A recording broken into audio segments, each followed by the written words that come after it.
Баршаңызға сәлем достар, сіздермен бірге бүгін мен Балнұр қысқа арналып жабылған банкілердің арасында осындай мутный банкілер кездессе, олардың барлығын ашып тастамай ары қарай сақтауымызға болады. Оның бір әдісі, міне видеода көріп тұрғандарыңыздай, кішкене шегенің көмегімен крышкасынан кішкене ғана тесіп ауаның толық шыққанын күтеміз.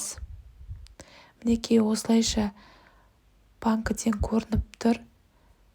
Ауалары шығып болғаннан кейін бумажный скотчтың көмегімен кішкене ғана саңылауды қайтадан жабатын боламыз.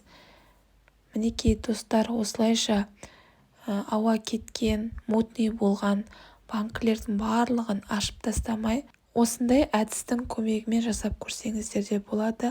Сіздер де үй жағдайында осылай жасап көріңіздер. Әрі қарай сақтап қыста пайдалансаңыздар болады.